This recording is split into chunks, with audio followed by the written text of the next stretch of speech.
Shalom, Salve. Nah, kembali lagi dengan saya Marsulan Oktapika Yosia. Nah, di sini kita akan berbagi materi tentang sejarah gereja Indonesia dengan topik atau judul Gereja Katolik dan Isu Sosialnya Indonesia. Nah, Gereja Katolik berupaya menjadi terang dan garam di tengah bangsa. Nah, tidak peduli bangsa Indonesia maupun bangsa lain, bangsa Eropa, pokoknya bangsa Amerika, bangsa-bangsa yang ada di dunia ini. Nah, yang pertama itu ada pendahuluan. Gereja Katolik sebagai bagian dari masyarakat Indonesia tidak dapat tinggal diam. Nah, melihat berbagai persoalan sosial yang terjadi dalam terang Injil dan ajaran sosial gereja. Nah, gereja dipanggil untuk menjadi suara kenabian yang bersuara bagi yang lemah dan tertindas, serta menjadi agen transformasi sosial yang mewartakan harapan keadilan dan damai sejahtera.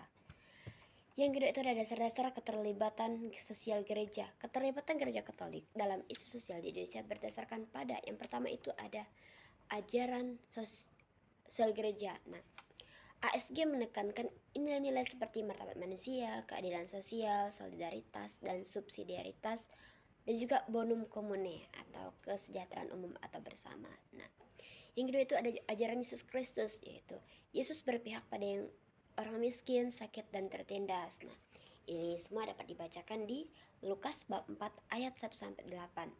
Gereja melanjutkan penyelamatan Kristus dalam sejarah melalui pelayanan kasih kepada sesama.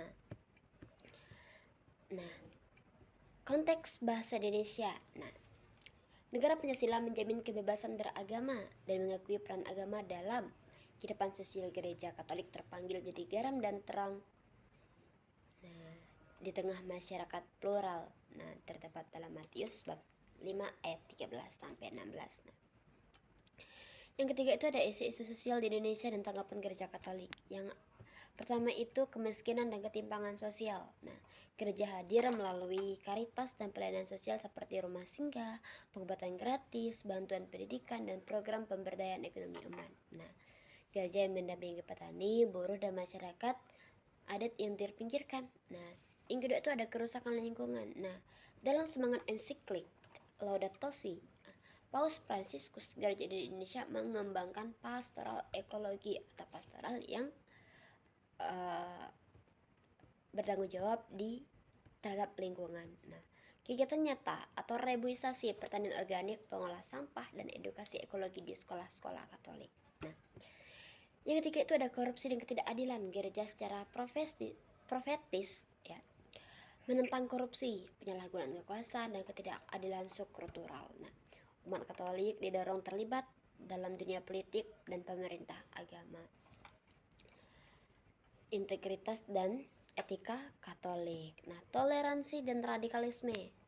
Gereja aktif dalam dialog antaragama dan mempromosikan kerukunan umat beragama, bekerja sama dengan NU, Muhammadiyah, dan tokoh lintas iman, mengembangkan pendidikan toleransi dan multikulturalisme di sekolah-sekolah Katolik. Nah, yang kelima itu adalah pendidikan anak muda. Gereja Katolik memiliki kontribusi besar dalam dunia pendidikan, terutama untuk kelompok miskin dan terpinggirkan. Melalui OMK, Gereja Katolik mendampingi generasi muda agar menjadi agen perubahan sosial pada nantinya.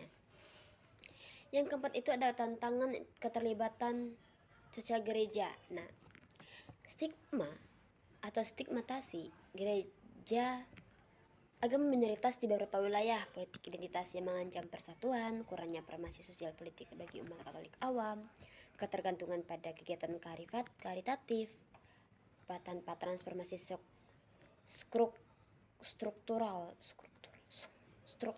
Nah, peran strategis umat Katolik. Yang kelima ada peran strategis umat Katolik. Nah, gereja tidak hanya dijalankan oleh para imam dan juga religius ataupun klerus, nah, tetapi oleh seluruh umat. Nah, umat awam Katolik memiliki peran penting. Yang pertama menjadi saksi Kristus di dunia kerja dan publik. Nah, terlibat dalam organisasi sosial dan juga pemerintahan, mendampingi kelompok rentan, dan memperjuangkan keadilan. Nah, yang terakhir itu ada gereja yang peduli dan proaktif. Kita sebut dengan penutup. Kalau tadi ada pendahulunya, sekarang ada penutupnya.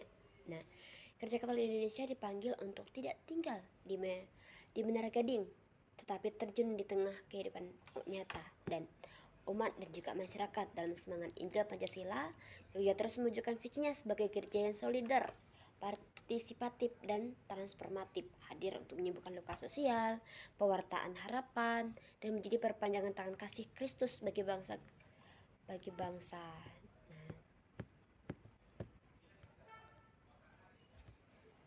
Terima kasih teman-teman semuanya. Saya pamit undur diri. Bye bye.